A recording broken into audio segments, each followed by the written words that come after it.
In Philadelphia, Mark Abrams here. Let's go all the way down to the Lone Star State, Houston, Texas, where my next guest, Marquis Taylor, joined us. Marquis, this Friday night, fights Paul Kroll live on ShoBox, the new generation live from the Caribe Royale in Orlando, Florida. What's happening, Marquis?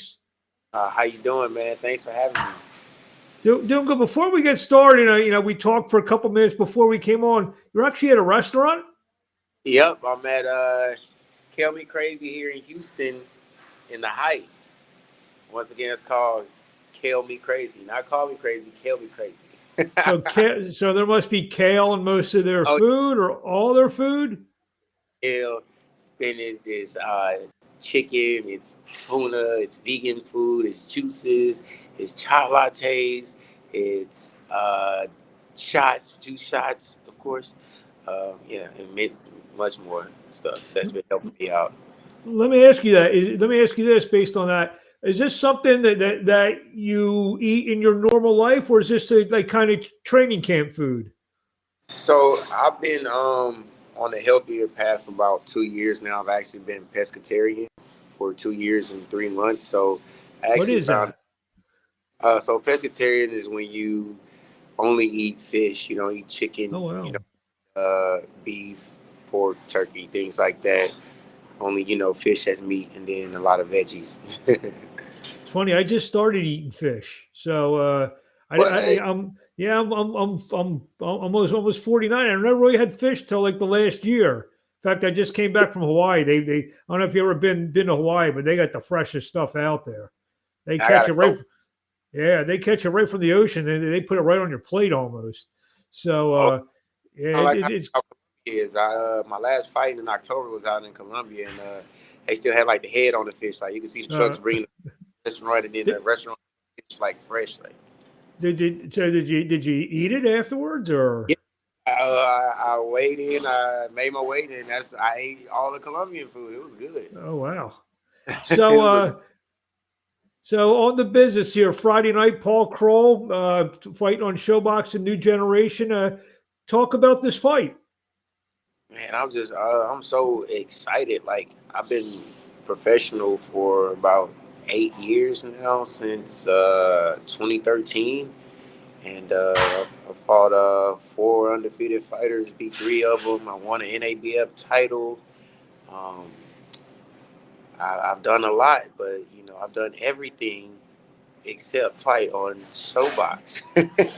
So Hey, hey, hey, I'm excited for the opportunity to get the exposure that I feel like that's well past due. yeah, like you said, if you look down the resume, Jeremy Nichols is a tough kid out of Las Vegas. Even your draw with Luke Santa Maria, which now looks like, after he beat Abel Ramos, that looks like a real good feather in your cap there. And Santa Maria had the controversial win, I guess, over Michael Fox as well. So I mean, Santa Maria is nothing to sneeze at. You got a draw. You got the win over. Rakimov, and then you beat Jimmy Williams, who's 14-0, and you had the no contest with the former world champion Kermit Cintron. So like you said, your resume, you have a real impressive resume. Do you think maybe whether it's fighters or maybe the networks before Friday night sleeping on you because they see maybe just one knockout in the 14 fights? You think that could be a reason why? Yeah, they see only one knockout. Even like before my last fight, it was no knockouts. And I got my knockout my last fight, so they assume like, oh man, he got to be a runner. He got to not know how to hit. But in all actuality, I'm probably one of the most excited fighters that you ever want to see. I throw nothing less than the 100 punches around, and I'm not running from anybody. Anybody ever seen me fight? No, I come to fight. And that's the reason why I've been able to go in promoters, fighters' backyards and beat undefeated fighters. I've done it 3 times already. Like you said, Rockmanov 10-0, the champion in his backyard, beat him. Didn't knock him out, but I beat the crap out of him, every round. So, and I actually had a point taken away from me that fight and still won on scorecards. That goes to show you how the punishment I actually dished out to him. Jimmy Williams giving him his first loss You know, he was training at the Mayweather gym in Vegas leading up to that fight. That fight happened in Vegas, beating him.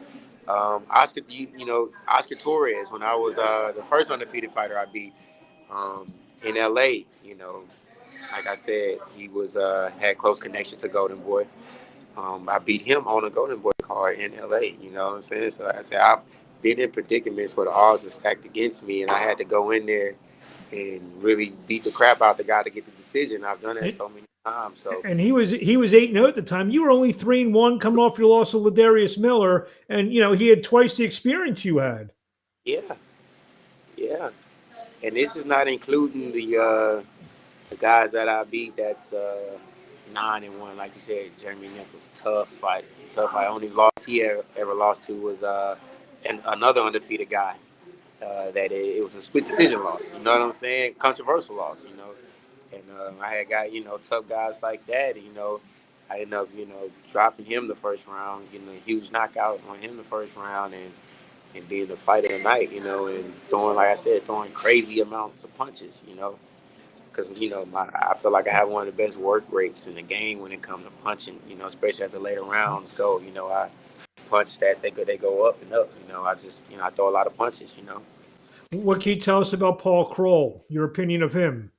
I have no opinion. I know that he's a good fighter. And he comes to fight, and he's coming to win. So I'm grateful. Like I said, I've never gotten Paul Kroll's fought on Showtime before. I've seen him actually fight Lucas Santa Maria.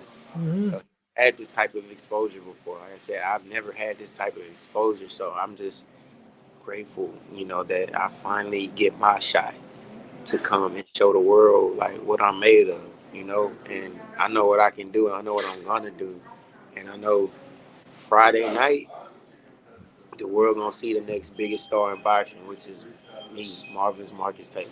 Well, you mentioned that he fought Santa Maria. Did you look at the film? Does that tell you anything about comparisons about you and him, or just it's totally separate because you're facing each other? Mm-hmm. I'm sorry. Say that one more time. I said you said that he fought. You fought him, Santa Maria. You fought him as well. Does that give you any indication, or just because you're fighting each other, it's a whole separate ball game? Styles make fights. Styles make fights. So you can never really judge off. I'm ready and prepared for the best Paul Kroll. I'm ready for you. I don't know what happened that night or what went down between them two. I know I'm prepared for the very best of the best of him. That's how much I'm ready. I'm ready for really anybody that they put in front of me. All I needed was a shot. Tell us a little bit about, like you said, you're going to introduce yourself to the world on Friday night. Tell us a little bit about yourself. What got you into boxing? How long you been boxing? I've been boxing for about 21 years, since I was 7 years old. My dad got me into boxing. He's the one that introduced me to the sport, and I fell in love with it.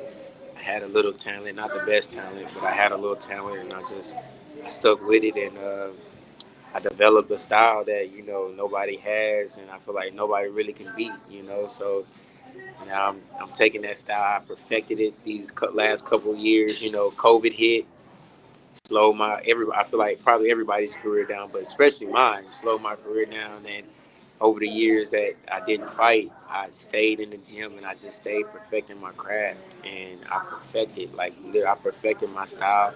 I've gotten stronger, that's why I got my first knockout my last fight. You know what I'm saying? How did you, after you got the stoppage, did you just say to yourself, finally?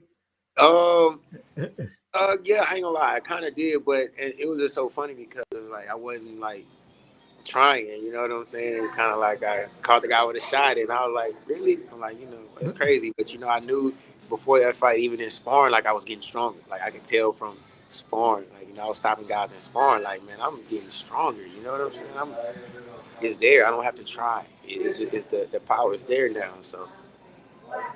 And you're 6'1". Do you feel yourself? You're tall for a welterweight. You're 6'1". Do you feel that you can pack on some muscle because you have that long frame? Yeah, I definitely can pack up some muscle. I definitely had a potential to go up about 2 or 3 more weight classes, maybe all the way to light heavyweight one day, and that's the goal. I want to be champion at one. I'm 147, 154, 160, 168, 175. You know what I'm saying? I want to win world titles, and that's the goal. That's the ultimate goal, to be a multi-weight division world champion. Yeah, there's a good boxing climate down there. Joseph George, who's also going to be on the card from Houston. The obvious Jamel and Jamali. Did you cross paths with any of them in the gym circuit down there? Yeah, but not for this camp. I Mm. had been in the ring with everyone you mentioned, but not for this camp. I actually got different work this camp. Like, I've been in the ring with um with what's Tahi name? I've been sparring a lot of top ranked guys. I've been boxing at the J Prince gym, so Yeah. I've been getting great work. So different looks. So like I said, I perfected my style. So like I said, the boxing world is in for a treat Friday, man. I was just Well, so excited, man. Like, I'm, I'm excited to give the boxing fans what they've been missing, which is, you know, two tough guys going at it. But I know I'm coming real hard, and I'm I'm gonna do more than win. I'm gonna shine Friday night. I'm gonna to make shine. a statement, you're looking to make a statement. Yeah, yeah. Well, what do you want to say to the fans in closing before we let you go? I want to tell the fans, tune in February 18th, man. Look, this is what y'all been waiting for. TV opener too. You ain't gotta wait. You know what I'm saying? As soon as TV open, bam, fight of the night, man. The fighter of the night, right here in front of you. You gonna see it's. I'm not gonna say nothing else, but fireworks, man. It's gonna be crazy, man. It's gonna be nuts, man. Where do we It's gonna be find nuts. you on social media? Follow me on Instagram at marvelous_Keys. That's MARVELOUS _Keys Again, that's MARVELOUS And on You got me. Facebook, Marcus Taylor. You got me excited now. I think if you win on Friday night, I think I may get off the junk. No more cupcakes or ice cream. I think I may switch to kale and fish and nothing else. I'm telling you, it changed your life. I've been doing it for about 2 years and 3 months. I feel different. Everything's better. Like, my energy is better. Everything is better. So definitely switch to a healthier lifestyle. Well, Let's continue. if your promoter Marshall Kaufman is watching, let's go to dinner Thursday night. Let's order some kale and fish, and we'll be ready for a great night of action on Friday Oh, yeah, night. So, right about that. well, Right. Marquise, we'll let you finish your dinner there, and we look forward to. I'll be down. We look forward to seeing you in Orlando. I look forward to meeting you down there, and we'll talk to you along the way. Best of luck. Thank you. Thank you.